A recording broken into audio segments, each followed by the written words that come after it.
Oh, is it? Is it? Oh. He's on the man. Wow. Like a car wreck.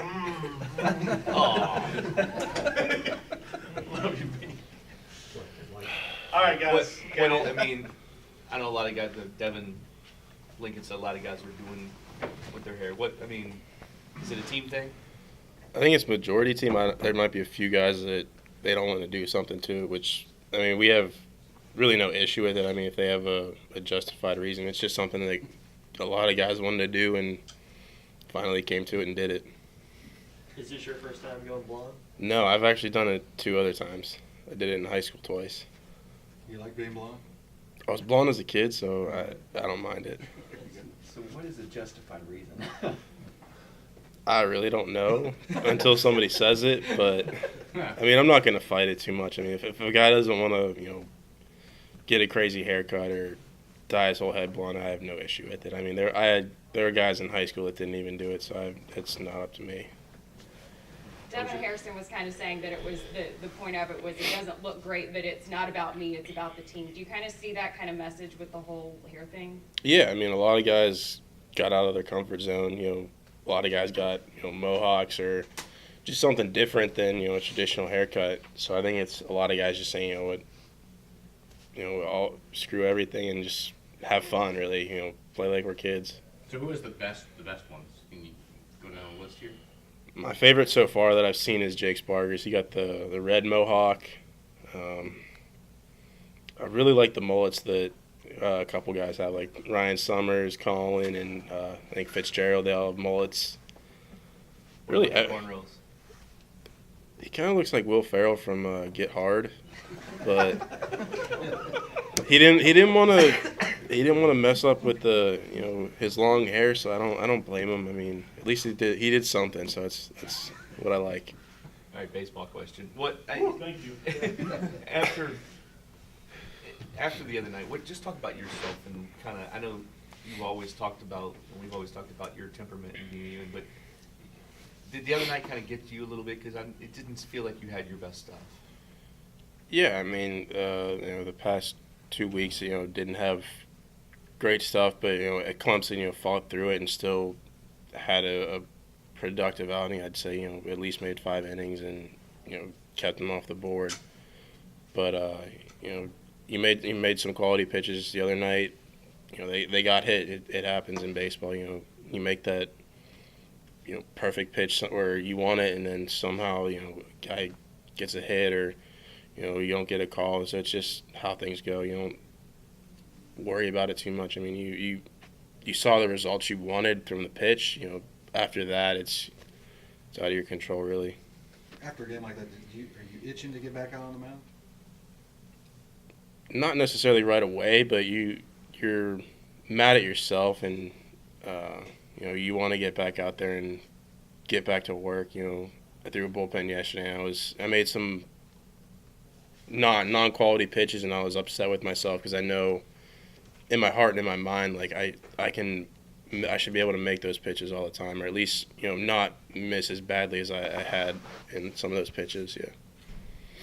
You mentioned looking to get back out there. Are you guys looking to get back out there against Florida State? You do play them again on Friday. Yeah, absolutely.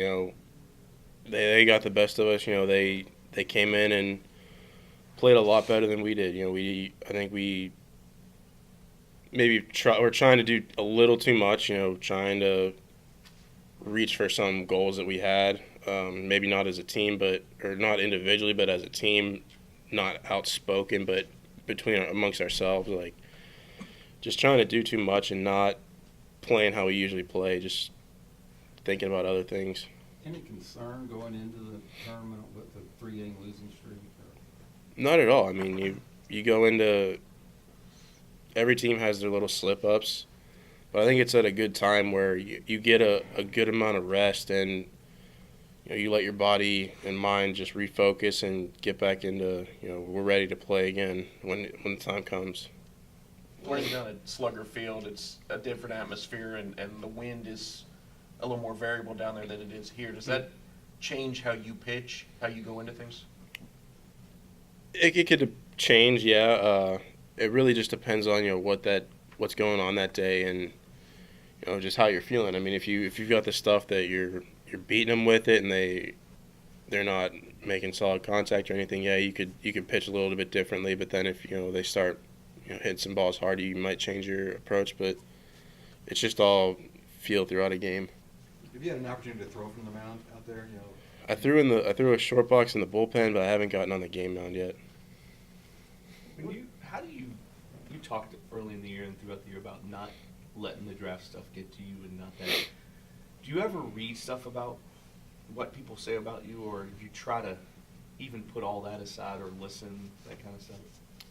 I mean, it's hard with social media when everybody can tag you in a post on Twitter, and you don't even have to go on Twitter and be scrolling through like your feed to see it. It pops up right on your phone, and it's hard to not want to go look at it. Or you see some stuff, and I read it just to see what people are saying. But if somebody says something negative or something positive, you don't take it as too much or too less of what they're saying. You just read it, see what they're saying, and get over it.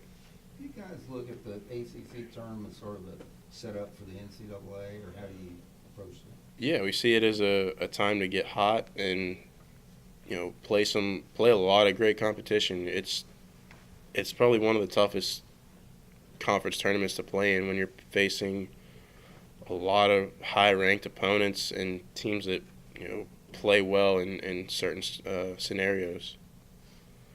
I know you guys don't like to look too far ahead, but how much does it play into your minds that if all goes well, you won't leave Louisville again until, if you make it that far, go to Omaha?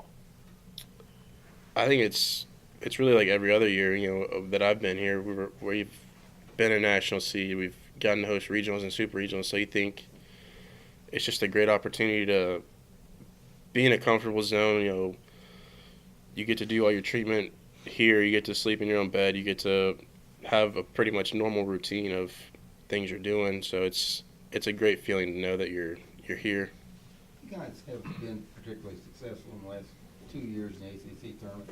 And is there any common factor involved in that, or is it just the way that things have gone? 1 and 2 the last 2 years. Yeah, I mean, playing in the conference tournament's tough. You finish the game before you finishes, you've got like 40, 45 minutes to get ready. So it's kind of, you're rushed as a pitcher and you're out of your normal routine. And as a hitter, it's weird too. You're rushing from, you take BP, you get to the field, you may sit a little bit if you're early. And then if the game goes in extra innings, you're sitting longer. You're getting antsy, and all that energy just builds up, and then it could either take you one or another way, and how you play. How would you, maybe that's not necessarily grade, but talk about your year, both as a hitter and as a pitcher or combined. How would you kind of sum up what you think you've done this year for this team? I think I've given a lot of opportunities to win a lot of ball games, and it may not have been a best performance each and every game. I mean, it's tough to do that day in and day out, or week in and week out. But you go out there, you may not have your best stuff, or your swing may not feel its greatest, but you try and fight for every little thing you can to help your team out. What's the biggest challenge you all feel like you faced this week with this kind of format and kind of being in an environment like this? I think it's different, as in we typically we're either playing on Tuesday or Wednesday with the old format. This year we're not playing until Thursday, so you get almost a traditional full week of practice and everything. So it's kind of neat and different than what we usually see. Before we had ended the season on the road, you come back for 1 or 2 days and then you head back to North Carolina. So it's a little bit more different, where you're staying here for a little bit longer than past years. Would you like to, I guess players, would you all like to kind of see tournaments move around to different places, or are you more like a centrally located type of thing for the conference? I'd like to see it move around, get to see some different places. I've been to Durham twice. You've seen it a lot. You kind of know how it plays, but you'd also like to see some other venues and see what some other parks have, and just see some different parts of the country. You know, with traveling, it's fun to see different places and get to roam around in those areas and see what it's like. When it comes to the tournament, how much does familiarity of your surroundings help? I mean, you look at Durham, you know, all the local schools there are familiar with that ballpark, but, you know, you flip it this year, instead of practicing at Duke or NC State, you gotta get practice at home. Yeah, it's nice. You know, we've played a game at Louisville Slugger Field. You know how it plays. You know, the feel of the field, everything, and then you just get to practice at home. You get to have normal practices pretty much. I mean, it may be shorter just because there's a certain window that we're allowed to practice in, but it's just great to be at home and have almost a normal feeling like you're playing a regular week. Anything else, Gordon? What do you get from playing in a park like that, I mean, a minor league park? I mean, for someone like yourself, with the draft coming up, this could be a stop on your way up there to the bigs, and how much does that really play into it for you?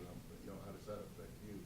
I think it's fun to see different parks. I've been in, I think, 2 or 3 other minor league parks. I think I've been in the Charlotte Knights Stadium, as well as the